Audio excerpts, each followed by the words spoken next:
now. So hello everyone and welcome to today's workshop. It's lovely to see you all here, friendly faces. Yasmin's giving us a very good smile. I think this is going to be fantastic. Sarah showed Claire and I. Claire is in the top, I don't know my left from right, top left.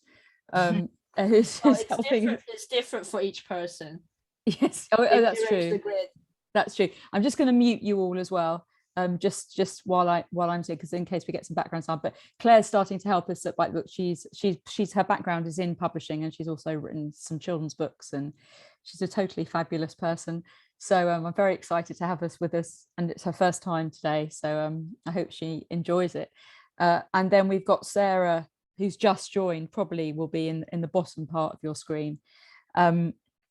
So please do. We're going to be sending you a recording of this, and we'll also be sending you a transcript. So do say hello in the chat just to check that your chat is working.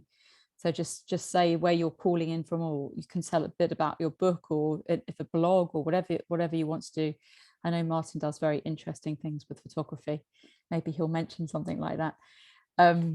Anyway, so put some stuff in the chat. I welcome Claire. Yasmin staying.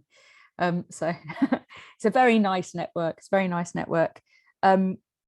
We've got a little bit of time for questions at the end, but please do put your questions into the chat as we go along.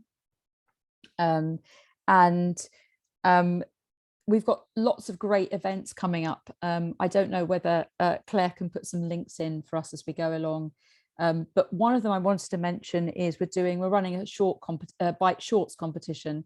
And it's £8 to enter, and half the profits of it will go to the winner, and that's at the end of January. It's only 500 words, and then we'll have a prize giving event in March. So do have a look at that. But we've got lots of great events coming up. We're doing one on editorial advice tomorrow and genre. So and next week on author mindset with Kelly Weeks, who's absolutely superb. So have a look at those events. I'd like to now introduce Sarah, who's gonna I might need to make you co-host, Sarah, as you've come back. Is that can I make you? I think you might be co-host, but if there's a problem, Sarah, we'll sort it out in a second. So I'm going to unmute you and just say Sarah's a UK writer living in France. She's up in her attic in France, which is kind of romantic. She explores gender issues in her writing and helps others explore their creative selves through workshops and courses. Her first novel won the Spread the Word Bookouture competition in 2020 and is due to be released in January next year. Her short fiction has been published widely, including Dyslexia and in Litro, and she was shortlisted for the Bristol Short Story Prize this year. She also coordinates Write by You, a writing project for underrepresented young women in the UK. And we'll put a link to her website, Sarah Tinsley, but I'll also send that to you afterwards. And she wrote a memoir, and perhaps she'll talk about that memoir today. But she's also a novelist, so she both fiction and non-fiction. She runs lots of courses for authors, and she very kindly said she'd do one for us today. So I'm going to hand over to Sarah. Good luck, everyone. Thank you, Justine. What a lovely introduction. Yes, that's me. Hi, lovely to have you all here. I was going to do a little intro, but Justine, you've done me more than enough, so all good. Oh, good. I can share. That's all fine. Brilliant. Okay, so I just wanted to give you a little outline of what we're going to do today. So I've basically split the workshop into 3 sections, kind of imitating the 3 stages of writing, really. So the first bit is all going to be about the ideas, figuring them out, giving them your unique angle, what you've got to say, that kind of thing. And then the second part is looking at style and form, maybe thinking about the really varied ways that you can present your memories or your memoirs or your life, perhaps not in the straightforward memoir style that you might think. And then the big stuff to finish, looking at structure and planning. So from basically turning your life experiences into pleasing story shapes that will entice your reader. So that's what we can do today. We will be having a series of time where you'll be able to write and do different activities. When we get to the point of sharing, you don't have to read out what you've written unless you want to. You can just share how you found that activity, or you can pop something in the chat, whatever you are comfortable with. Okay, so I'd like to just ask you to pop in the chat for me. What are the different ways that you go about generating your ideas? Do you do free writing? Do you do lists? How do you get going with ideas for your writing?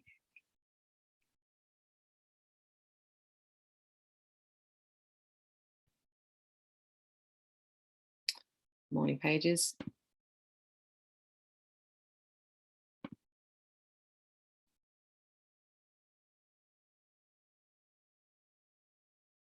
Thank you, Justine.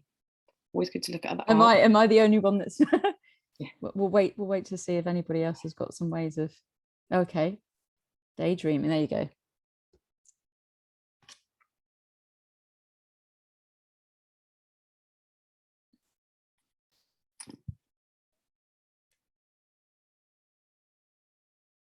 Oh, free imagining sounds so much more kind of formal than daydreaming. I love that, Martin. So what a good way of putting it. Characters, fantastic. Bullet points, research. Awesome. Okay. So in terms of things that happen to ourselves, I wonder if sometimes there's maybe a bit more of a block that comes that maybe you wouldn't have about an invented character. I don't know if it's about the fear about who might read it and whether they'll see themselves, or whether you reveal too much of yourself or something like that. I feel like sometimes things that happen to you might be a bit more difficult to kind of open up about. So we're going to try some exercises in a moment that should hopefully help you bring your ideas onto the page. So things that I feel fit with this idea of turning yourself into a book. And when I say that, it could be a straight memoir writing about your life experience, or it could be elements of yourself that find their way into your fiction. I think the line between fiction and non-fiction is often very blurred. So places that you might find them could be your memories, could be significant moments that have happened to you. I think memoir now we've come away from this idea that it's an autobiography. This is my life. This is what happened to me. It tends to be a particular moment in someone's life that changed them or that was significant. It could just be things that you're passionate about. So Justine mentioned my novel that's coming out in January, staunch feminist, and I wanted to write about sexual assault. So my novel's written from the point of view of both the victim and the perpetrator of a sexual assault, to try and really explore issues of consent and how it's seen and all that kind of stuff. So I'm always writing about stuff that I'm really passionate and interested in.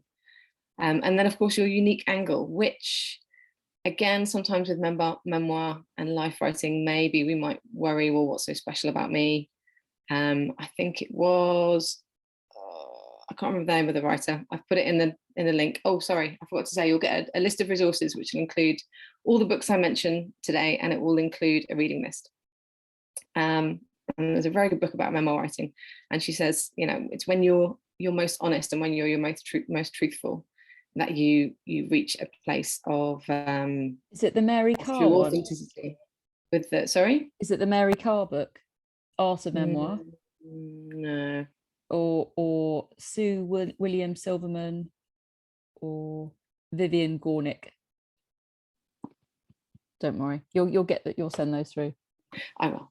Yeah, yeah. That's when you're most authentic, and that's when you'll find a point of relatability about the human experience, when you're really being honest about what happened to you.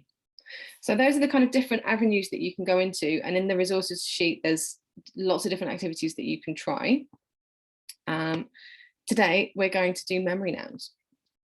Apparently Ray Bradbury used to do this. It's about nouns bursting out from your subconscious, and the memory that's associated with them. So we're going to have, let's say, 5 minutes.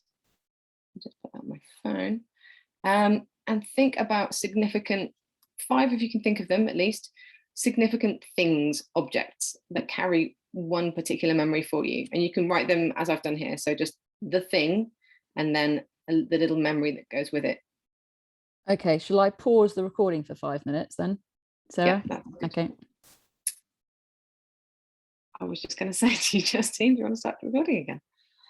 Okay, so thanks for those that have shared. We're going to look at a couple of ways that you can take those memory nouns and then develop them into something exciting. So the first thing we're going to do is think about point of view. So rather than being yourself, think about maybe another person or an object or an animal. The last time I did this workshop, a pigeon was the one, looking at the event that's related to a particular memory. A wall, a kitchen wall, was another one that a workshop I did that was really, really lovely. So look down through your list and choose whichever memory you've got a really vivid idea of the scene, of the image, of the thing happening. And then think about shifting your point of view to a thing or a different person, and just write from that point of view, looking at the memory, and try and describe in detail the event happening. We're just going to have 3 minutes for that, just a little snapshot. Again. Thank you. Okay, and I'm really looking forward to talking about what you've done. There's one little exercise that we're going to do first. So I want you to now look back over your memory and pick out any colours that you could see. I don't know if any of you have read Rebecca Solnit's The Field Guide to Getting Lost. It's a collection of essays about travel, but also about loss, about movement. It's really, really lovely. And throughout the collection, there's an essay with the same title called The Blue of Distance. And it talks about the world being blue at its edges, and about being the light that got lost. And she really pulls out particular stories and images that relate to the colour blue all the way through the story. It's really, really beautiful. So we're going to do something a little bit like that. That's the last tweak we're going to do. Look through the bit of writing that you've just done. It might be that you just kind of scribble on it and make some notes on it, and that's absolutely fine. Pick out colours or moods that it could be the thing that you were talking about, the noun that came up. It could be the place, the setting. Focus on one particular colour and see if you can just edit and add a little bit to really focus on that colour in your piece of writing. And we'll have another 3 minutes for that, and you can do some final scribbling.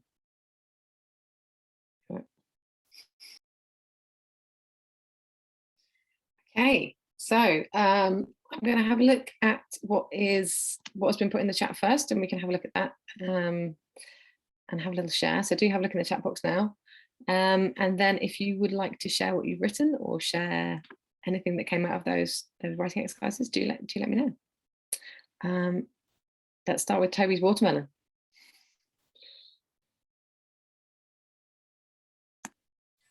Hey, so I decided to write something about what was called the watermelon shirt when I was maybe about like 6 years old. So it was a shirt that was designated to be stained by watermelon juice because I ate really messy as a kid.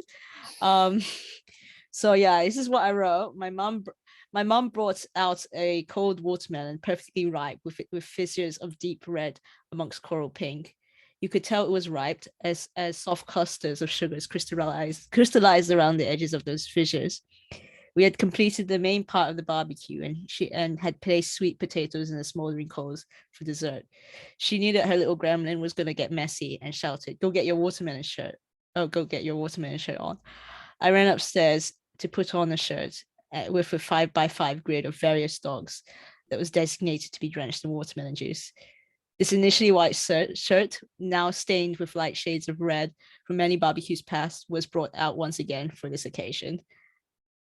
Yeah, sorry, my writing's a bit weird because I'm like probably dyslexic and like skip words and like don't realize that I've like done things weirdly. So that's gonna be recurring. Lovely. And hey, we're in generating ideas mode. So this is not a place for perfect grammar and things.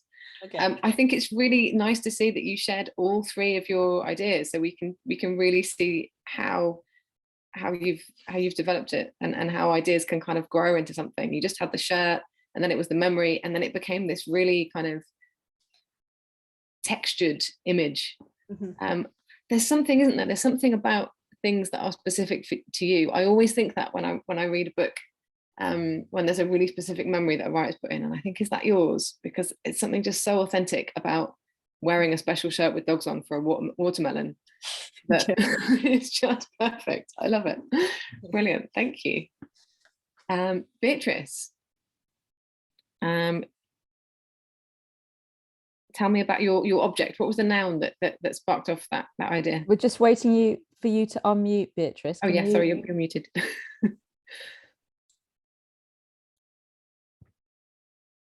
If I do that.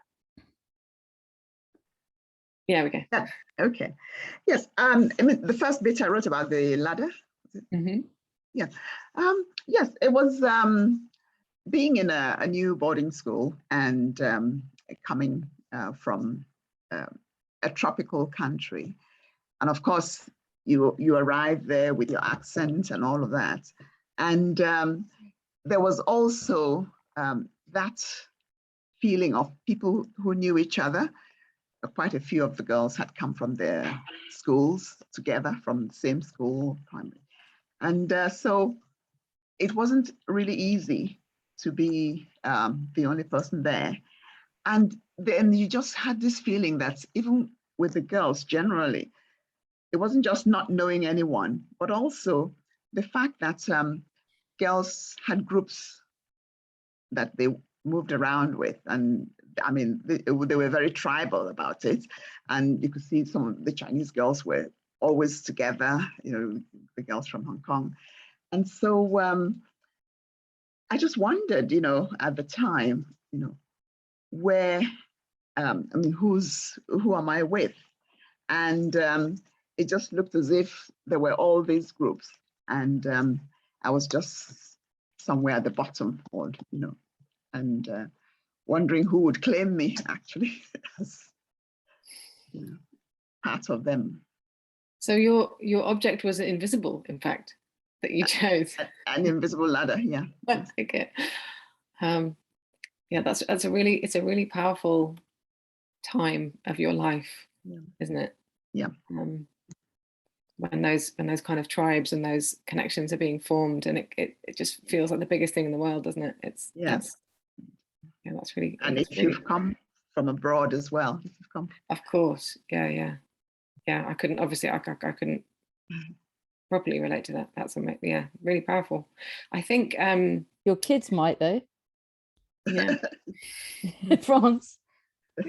That's true. That's true. I did wonder about that when we first moved here. So she just started school, and she didn't speak French from when she started. And, you know, her being a foreign kid. Yeah. Seeing how she goes. Yeah, I think actually that's something that I've started doing in my pages. If I run out of ideas, I've just finished Bird by Bird by Anne Lamott, which is such a good writing book. And she talks about writing about that really kind of emotional, intense phase of childhood, because nothing is bigger than that time. Yes. And it's, you know, the stuff that comes out of there is always huge. Yeah.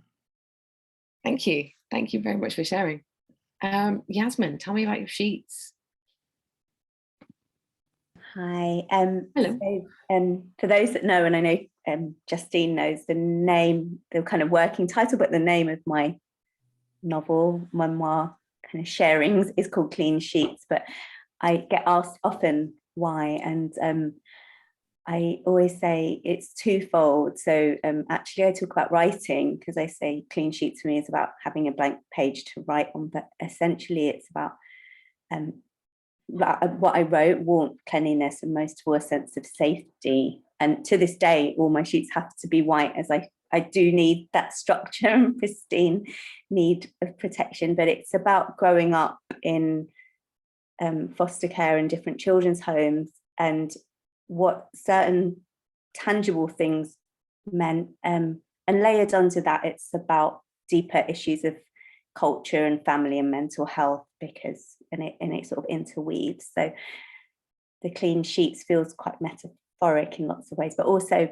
I hope from writing quite hopeful, because sometimes it's the little structured things in my experience that hold us together. And reading my notes of what I wrote, they all had that theme running through them. So I wrote, just to share, I wrote glossy blow dry, and I don't know why I wrote that, but I wrote glossy blow dry, and then I wrote a first attempt of making sense of the chaos inside my head. And often that feels like such a great starting point to just attempt to get through the day. Of since I was very young, it's a very interesting, it might not change anything at all, but it just feels like it is a first attempt. But yeah, I guess they tie in, the themes tie in.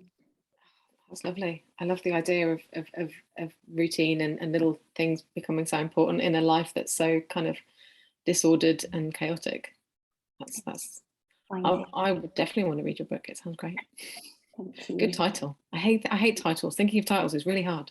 So but I literally had this title since I was about 30, so it's been with me for years, and I keep thinking, everyone always goes, great title, and I'm like, someone's going to write a book that's got the same title soon, because I haven't actually got it out into the world. But thank you. Mine will mean something different anyway, even if it does. But thank you.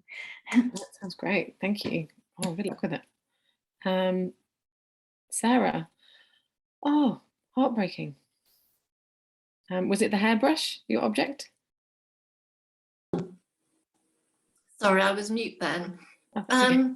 Yeah, it was just one of those funny things that for some reason I always remember this particular few minutes of my sister really crying when she was having her hair brushed, and that my grandmother couldn't get the tangles out smoothly. And I just remember mentioning it to my sister, you know, sometimes you reminisce years later. And she said she was crying because of that. And that was why our grandmother was brushing her hair, and our grandmother wouldn't have been brushing it before school, you know, otherwise.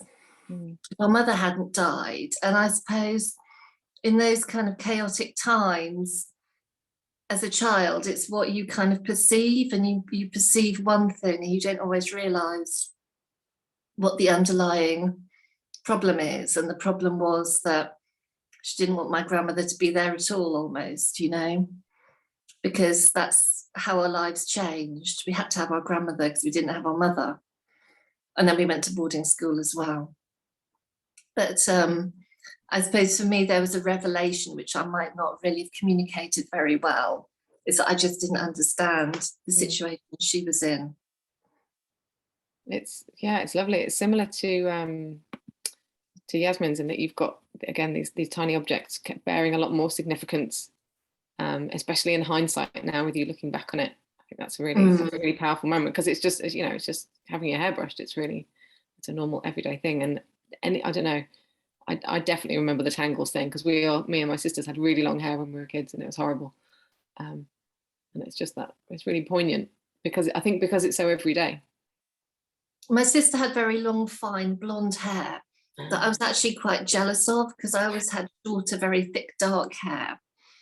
And I remember watching her and thinking, part of me was thinking, well, I'm glad I haven't got that beautiful hair, because it's clearly a complete pain, you know. And so I was at complete dissonance with what was going on, although I was very sorry for my sister, but I was sorry for her because of the tangles. And yeah, I think that needs a lot more unpacking if I was to actually write about it. It's a really powerful memory. I think it's got lots of legs, got lots of things that you could do with that. It's really lovely. Thank you for sharing. Thank you, Sarah. Okay, so hopefully you've got the germs of lovely ideas, of lovely things. It might be something that you've already written about, or it might be something new that you've just sort of thought of thanks to that activity. And so we're going to move on now to think about style. So Sarah, what you were saying there reminds me of a book called The Naming of Bones by Jan Kanin. So it's a memoir, but it's actually written as flash. So it reads like a flash fiction collection, and it's got themes running through it, and it's all to do with the loss of her mother. And she said she actually started writing it as a form of therapy, basically, to kind of come to terms with her loss, and that was the book that came out of it. So thinking about memoir and style, I kind of said earlier that, you know, we've definitely moved away from the days of autobiography, but I think that the possibilities of memoir and life writing are very exciting and doing all sorts of cool things. So I'm going to talk about 3 examples, and then we're going to look at 2 in particular, and you're going to do some writing activities around them. So first, we're going to look at poetry. The Girl and the Goddess by Nikita Gill, which is absolutely gorgeous. She combines Hindu mythology with her coming of age story as a woman moving from Pakistan to India and then to the UK, discovering her bisexuality, being kind of shunned by her family, all woven through with visits from various Hindu gods and goddesses. And it's all written entirely in verse, in poems. Diary form, I've mentioned this, but I'm not going to read from it. Miss, what does incomprehensible mean? I think I've got a soft spot for this because I was a teacher for a really long time. Again, it's a memoir, but it's written almost Adrian Mole style diary, and you almost forget that you're reading memoir, and it's about the day in the life of the teacher, but also why she came to do it, and it uncovers kind of, again, a difficult things about her past. Really lovely book. And then the Flash collection that I just mentioned. So first we're going to have a look at this. So I chose this particular poem, I think, because it comes from that time that Beatrice was talking about, that really intense wanting to belong and feeling different time of being a young girl or boy or whatever gender we identify as. And it's called Mouth. So I've put the start of it on there. In the summer of class 9, I'm now more mouth than girl. Everything around me fits badly. They call me tree because I am taller than most of the boys, and I tell them that I love trees. They call me swordfish because my nose is long, and I tell them, so what? They call me a monster, and I laugh and say, so be afraid. I still have thick hair on my legs while the other girls glimmer like the stars that had sculpted them. Hairless limbs, glowing petite, the way girls should look. Even the women's magazines tell me that I am wrong. So this is what Papa meant when he said the world would make me feel small. This too is a rite of womanhood. You are taught in subtle ways to hate yourself from when you are still a seed. What choice do I have when I am not hiding, but to make this tongue so sharp that everything around me bleeds?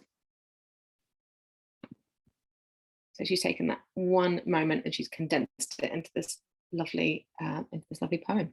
So we are going to write a verse of poetry using Nikita as our inspiration. Poetry might be something that you really like. It might be something that you really don't like. It's something that I like to dip into now and again. I think it's always good to try as many styles as possible. How do you feel about rhyming, Sarah? Are you pro? How do you feel about rhyming? It's not so fashionable, is it? From partly from being overexposed to teenagers trying too hard to find words that rhyme when they write poem in my English class for years, I tend to be anti-rhyme, but obviously rhyme is it's completely up to you. I think it's harder to rhyme, yeah, frankly. How long have we got for this bit? You are going to have 8 minutes because it's a bit harder. It might be that you take your colour. It might be that you take your image. It could just be a verse. It doesn't have to be a complete piece. Focus on a particular emotion, I think, is usually a good way to think about poetry. And yeah, try and think about syllables and rhythm and how it looks on the page and all of the lovely things that you get to do when you write poetry. Off we go. 8 minutes. Yeah. Thank you. How did we get on? I had to get that. I'm not sure I wrote a poem I'd want to share. Ooh, exciting. Oh, Victoria, you've got. See, if you can rhyme well, do it. I might have to read that aloud because I just can't type fast enough. That's fine. Do you want to share it? That'd be lovely. Yeah, I can share it. Hang on, if I can read it, I can definitely share it. We gather on the rooftop, its daring heights our game, and gaze out of the city to which we all lay claim.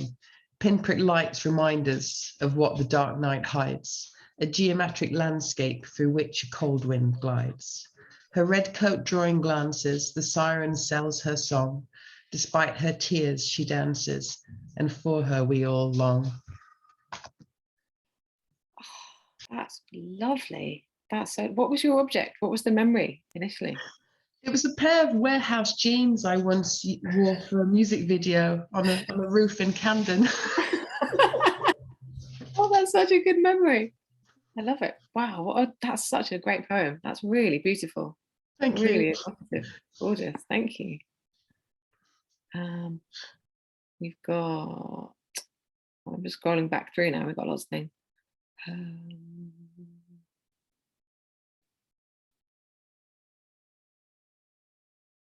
Yasmin, I feel like that's got a really different. You've got the sheets, but in a really different way. So before they were like this ordered thing, and now they're this beautiful comfort. Pillow mold your heavy head, and the quietness of twilight gently strokes my hair as I surrender to sleep. That's great. It's wonderful how you've taken that image and looked at it in a different way and given it a really sense of emotion. That's gorgeous. Thank you.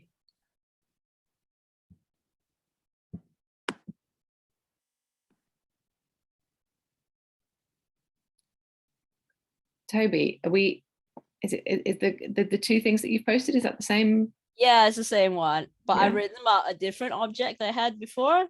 So it Mhm. was that bath mat, because I realized I should try writing something that's related to the project I'm working on. Okay. The earlier one has nothing to do with anything, but this one, like the working title for this piece, which I've always written in my head but never in real life, is called "In the Darkness, Distance Does Not Exist," and it basically talked about like a period of time where I had like really bad mental health and also a lot of gender dysphoria, and when I started getting panicked every time I saw my reflection. And the solution was just to switch off the lights in my bathroom, because that was where the mirror was. But I never got to that point in this poem. You're getting there. Yeah. So yeah, I don't really want to read it out loud, but Oh, that's fine. okay. There's Yeah. just that idea of the mirror and the idea of there being a greater distance. Can I really ask, like that. is everybody okay Yeah. that we've been recording this? Because I cannot record people. If you do want to share, but you don't want to be recorded, Oh no, it's then fine. let me know. Don't worry. Just if that makes people feel more comfortable, let me know, because I know that some of the stuff you're sharing is very personal. Thanks, Justine. Thank you. Martin, would you mind sharing any ideas of what you're working on with us? That'd be lovely to hear from you, if you don't mind. Oh, hang on. Here you go. Yeah, you okay. I wrote a poem linked to the top of the ladder, it's called. Okay.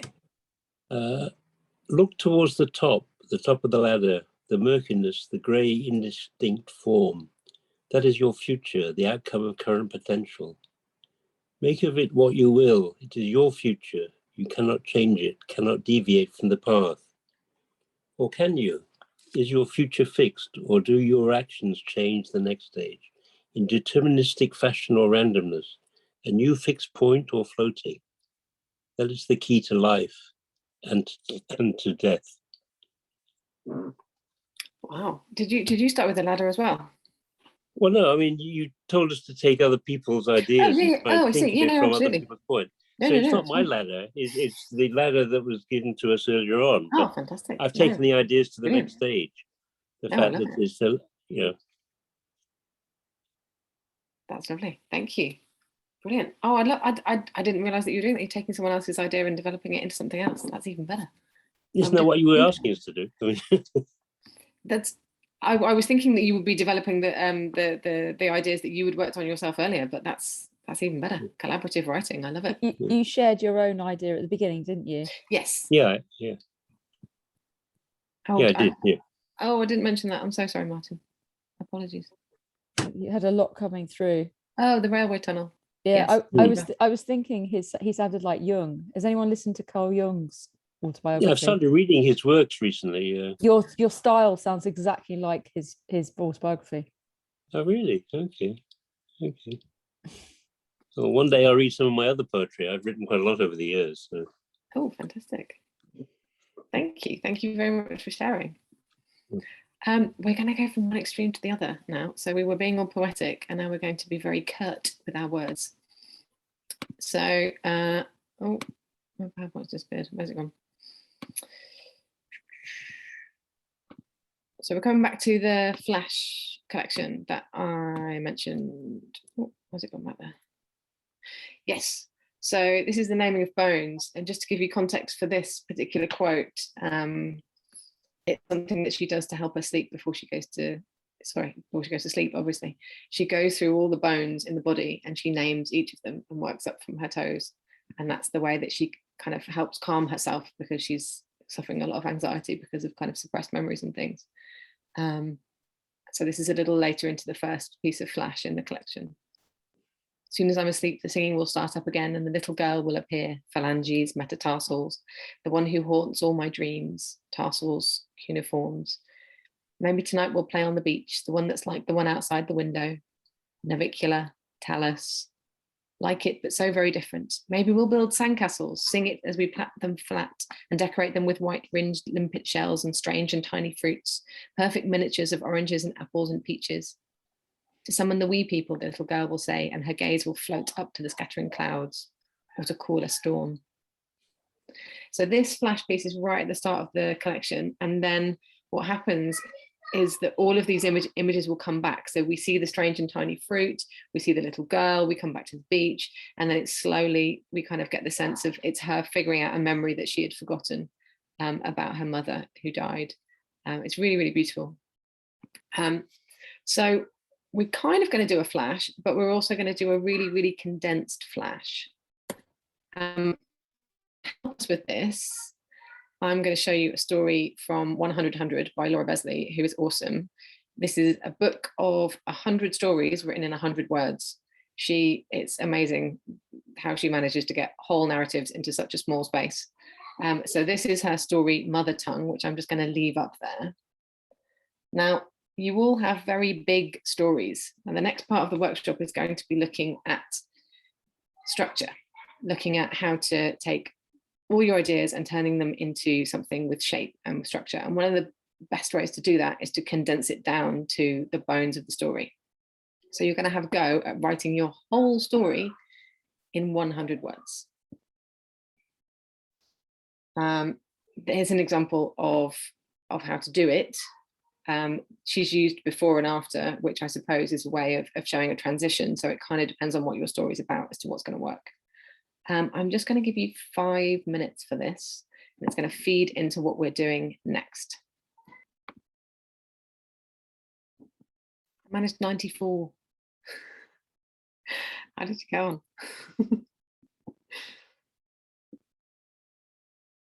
I did 102.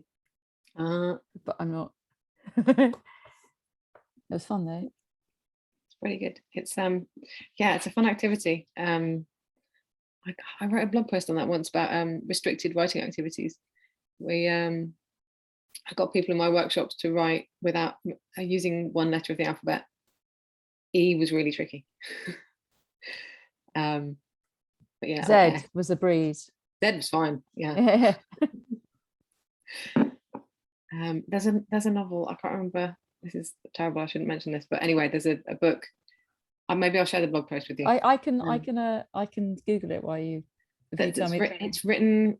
Well, there is a book written without using the letter E. Yes, I've heard of that. Yeah. Without. Hang on, let's see what it's called. Things like that, restricting time, restricting letters, restricting words. Ernest Vincent Wright wrote a novel called Gadsby. That's the one. Yeah. It's interesting. I can't remember if it's written in you. Like you can't use he or they or she. Like all your reporting verbs would disappear. Yeah. But it must make the writing less cliched, right? Yeah, undoubtedly. Yeah. Yeah. So I am going to move on to our next section because I'm wary of time. But if you do have your 100 word stories or thereabouts, getting it to exactly 100 is really hard. It would be lovely to see them in the chat, and we can all have a little read. So the last section of the workshop, as I mentioned before, is all about structure and giving your story shape. So the three sort of areas I'm thinking about here is the central theme or idea, the difference between the internal structure and the external structure, and then how you can apply that to the overall shape of your story and how you can use that for planning. So, oh, I did examples. That was me thinking. Sorry. I was like, I'm sure I did some examples of central themes of books. Yes, you did, Sarah. They're right here. So here are some examples of central themes of nonfiction books, really, really varied. Three Women, if you haven't read it by Lisa Tadeo, reads like a fiction book. It's so good. It's amazing. She literally took on the voice of these three different women. It's fantastic. Field Guide to Getting Lost, I mentioned. The Outrun uses lots of nature writing. Wild by Cheryl Strayed, you've probably heard of. And Me, as yet unpublished. So I think the key thing to figuring out how your story is going to work is, what are you actually trying to say? What is it a story about? And it tends to be, not always, but some sort of journey or experience that reveals something about you or about the human condition or whatever, which you've already sort of mentioned when you talked about your projects earlier. So it would be good now if you could try and do a sentence. How would you describe your book? And you're probably going to have those two elements, that something happened and then that it's got something to do with your internal journey or loss or hope or recovery or grief or whatever it happens to be.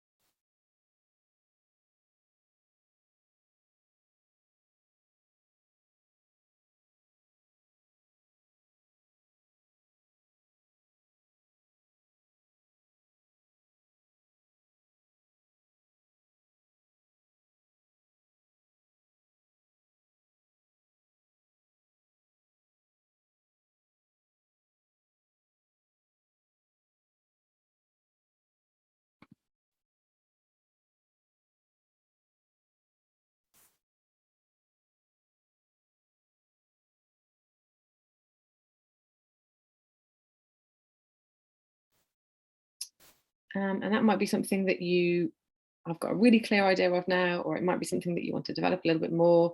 The same will be true of a novel. Any sort of story is going to have some sort of central statement to summarize it. I always find it's a lot harder when you've written the book yourself or the piece of writing yourself to summarize. I think writing my blurb was probably the hardest thing. Maybe even than writing the book. So once you've got that central theme, what you'll probably notice is that you've got your external story and your internal story. And so I'm thinking in particular of an essay I wrote about my problematic relationship with food that I had when I was younger. And the external moment was my partner finding half a carrot cake that I'd hidden under the sink to hide the fact that I'd eaten it, and I didn't want him to know. And then what that led to. And the book that I wrote, which is about taking my baby and traveling around the world for 5 months, and we left when she was 3 months old, so I went with my partner. And so the external journey is us traveling over these 8 countries and 4 continents, and then the internal journey is me adjusting to this enormous that is becoming a mum, and kind of wanting to, can you still be adventurous, and can you still do all of these things? And that's the central theme of my book, which is in the last slide. So from that, you'll have the external and the internal plot. Now, story shapes, probably quite familiar, will be something like this. I stole this from Reedsy because I like the idea of a story roller coaster rather than a story mountain or a story hill, but any of these works. And so to really figure out your story shape, because the thing that I found whenever I'm writing nonfiction is that it's just things happening one after the other. It doesn't have a story shape. It doesn't have a climax. It doesn't have a build-up. It doesn't have an inciting incident. It doesn't have a midpoint, because it's real life.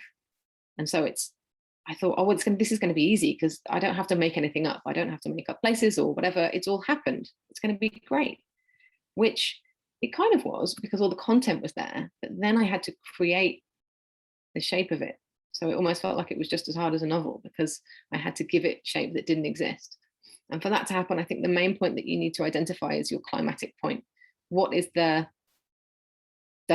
moment, the major point of crisis, the major point of realization for you, or for if you're kind of writing a mixture of memoir and fiction for your character, that then will of course lead to the resolution. And so the carrot cake story, which, slight plug, you can read if you sign up to my mailing list and get my free ebook, was that realization that I felt ashamed of eating. And then that led to kind of okay, why is this happening? And blah, blah, blah. And then the realization in the book, spoiler, is that yes, you can still go traveling with your child, but you will never be the same. There's no getting your body back. There's no going back to normal because you're a mum now, and you will always be. And that's the kind of crisis moment or climax moment or whatever it is that then leads to kind of the resolution at the end. So you've got your statement. Can you identify that climax moment? Can you identify that crisis point in the story that everything is going to build up to?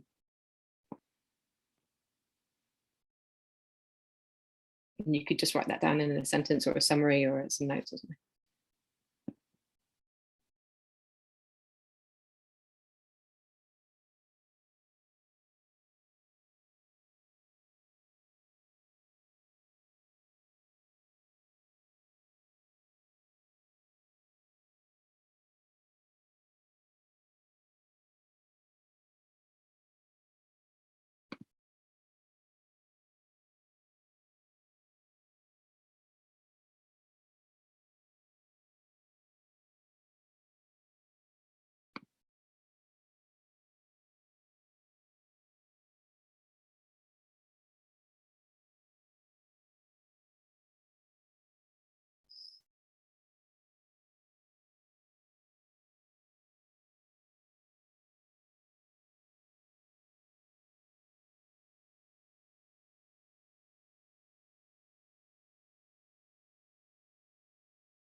That's quite a crisis point that you've got there, Toby. Yeah, I already made it into a short film, so it's okay. Oh, okay. Very, very high stakes.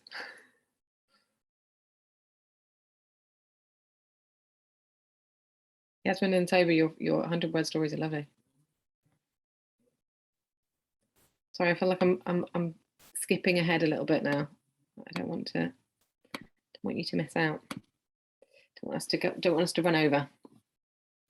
So once you've got your crisis point, that is how you're going to, or that's how I found that it helped then to shape the rest of the story. Because if I knew that was the central message, if I knew that was where I was going, then I could go back over what I'd written and I could, focus on particular incidents more or elaborate on certain details. So, sorry, Sarah, what do you mean? Where is the crisis point on this diagram? Oh, the climax. The climax. Okay. Yeah. Right. Because it feels like putting a plot on top of a story rather than shaping a story with a plot as you would, I guess, the other way around if it was fiction. So I wanted to look at notes and planning and how you actually do this, because I feel like there's lots of stuff done about structure without realizing that book writing is very messy and is very time consuming and takes a really long time. And I always like looking at things like this from Sylvia Plath and this from Joseph Heller, which is just amazing, because it reminds me that these really good books actually were a big jumbled mess of nonsense at some point. So I've got access to my notes, so I can show you how I went about it. This was my very first plan. I like very big pieces of paper.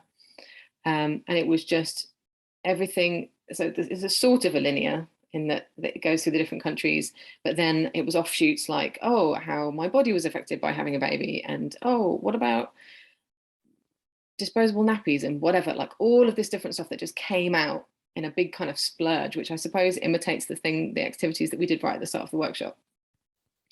And then I thought, okay, right, so how is this going to be a book? And so now I put them in boxes, and I thought, okay, this section of the book, I'm going to talk about this, and this section of the book, I'm going to talk about this. But it was still very linear. And it was only after reading it, after going back over it, after the first draft, and thinking, okay, right, what's the shape, and how am I going to make this into something interesting, rather than then this happened, and then this happened, and then this happened. So you can see at the top there that I put me being the central point. And so I thought the focus then should be more how I was before and how I was after. So I put in a lot more of my pre-mother self to kind of have that sense of, well, this is what I was like then, and so what am I going to be like now? And you can see that I did the story mountain thing. And it says there, my handwriting's terrible, everything has changed, there's no going back.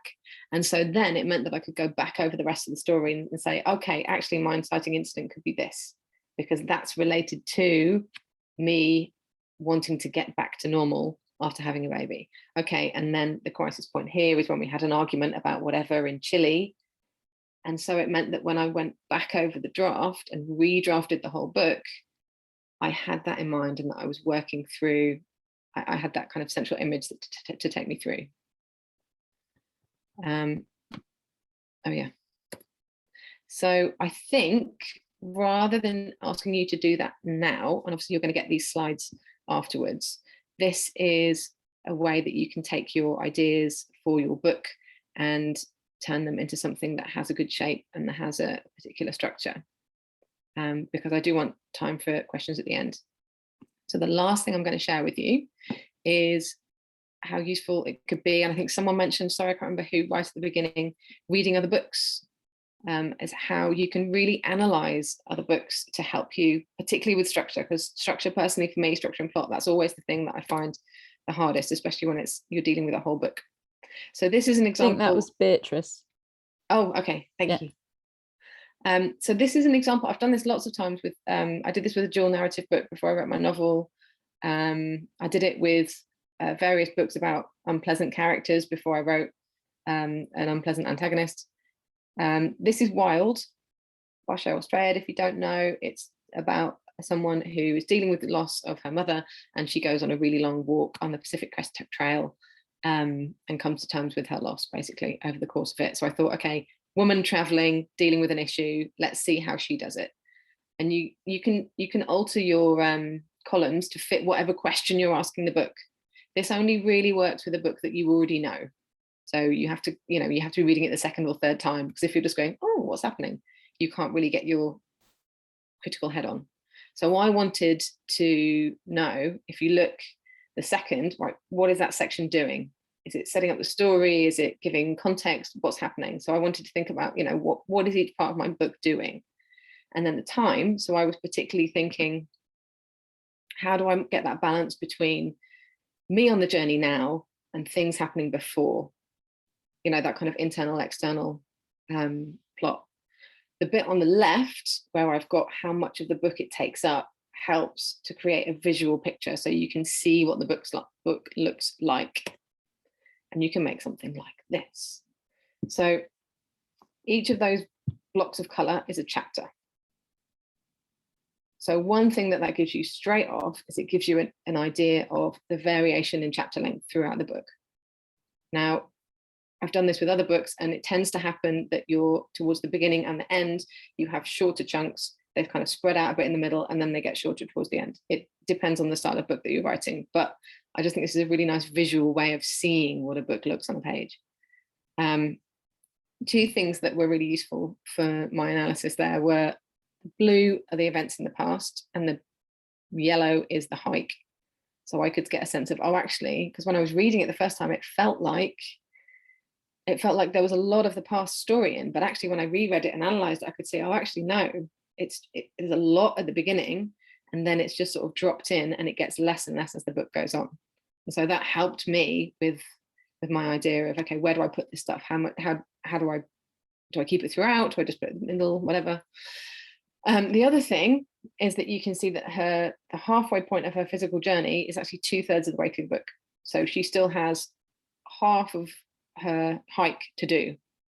So interesting to see that story time and actual time have really been manipulated here. When the first draft of my book, I tried to do exactly the same amount of words for each country.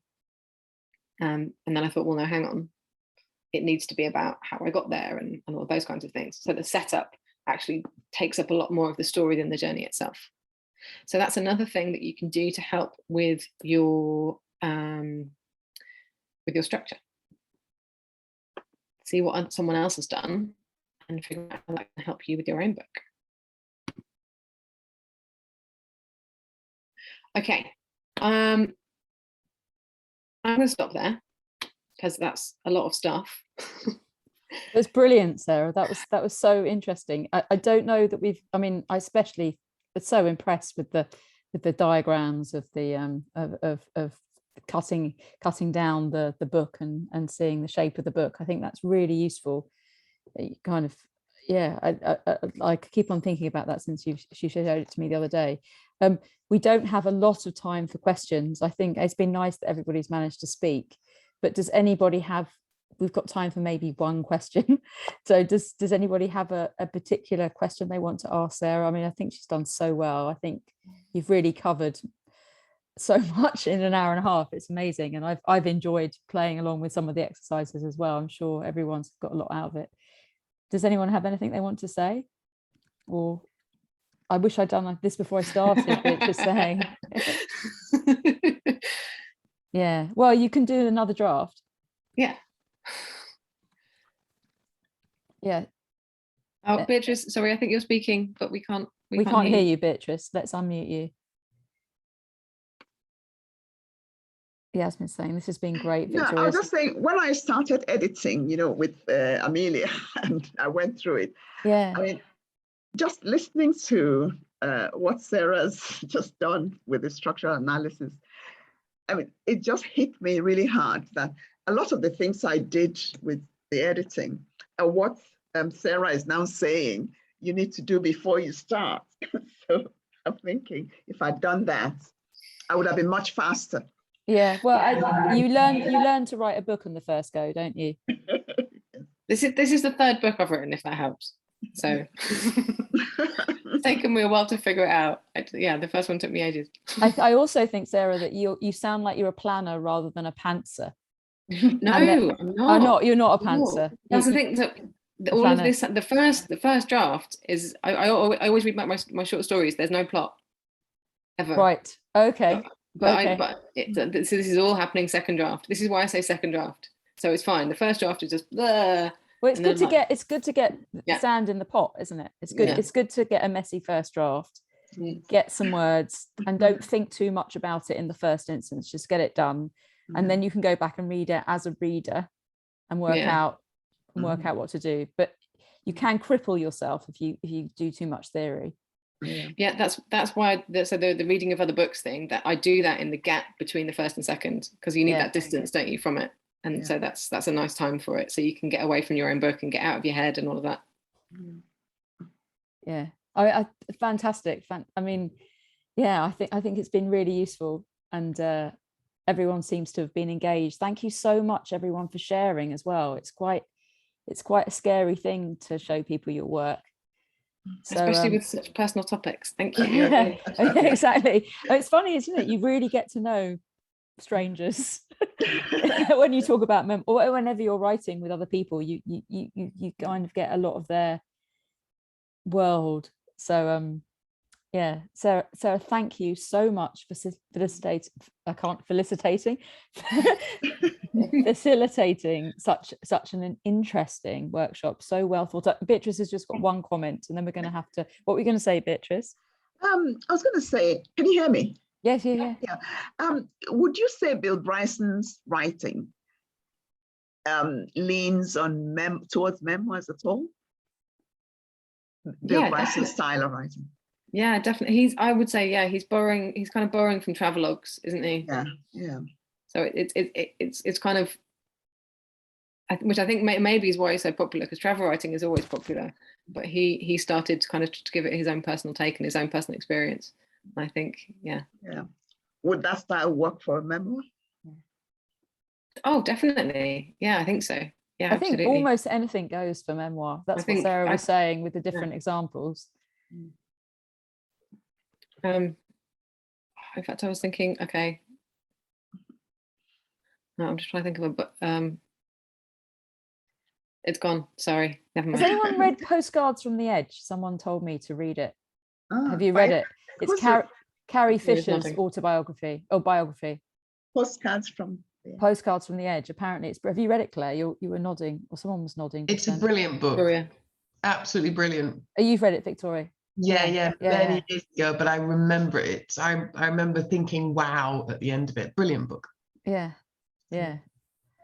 Well, I hope someone here is gonna, maybe Yasmin, I don't know, maybe all of you will we'll be talking about your books one day. I think Sarah's been absolutely fantastic, and she's been doing this for an hour and a half. So I think maybe we'll stop there and give her a round of applause. And say thank you so much. Thank you, everyone. We're going to send a recording of this.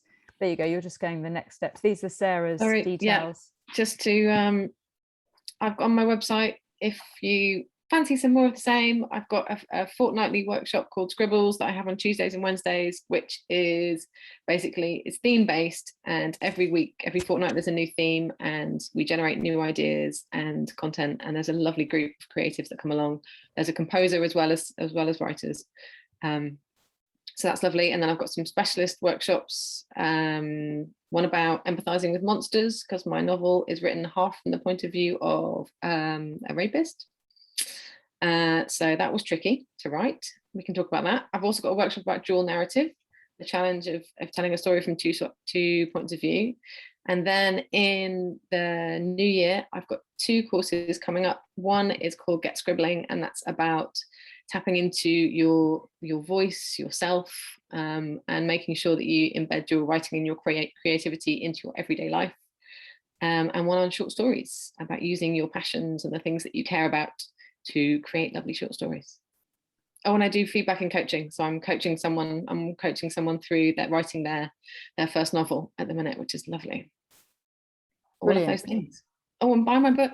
Buy your book. It'll be out in January, so you'll make sure that you send a link so that we can put it in our newsletter. Absolutely. Yes, please. Yeah. Very exciting. We should get someone, I don't know whether anyone here wants to review it for us, but we want to try and encourage our members to read each other's books and put in reviews. So maybe someone here wants to get a review copy.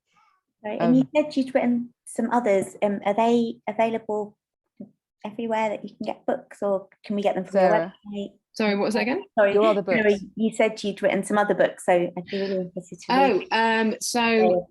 Yeah, sorry, I should have said that they're not all published. So you can, my short stories, all my writings on my website. At this moment, you can only buy this book. The others are hopefully to follow, including the one that I talked about today, In Search of Motherhood. So I had some agent interest, but that fell through, unfortunately. So Victoria's offering to review your book. I don't know whether you've got a copy of it yet, but maybe you could send it through and we could try and get a review for our January newsletter, Victoria. I would love to do that. Yes. Yeah.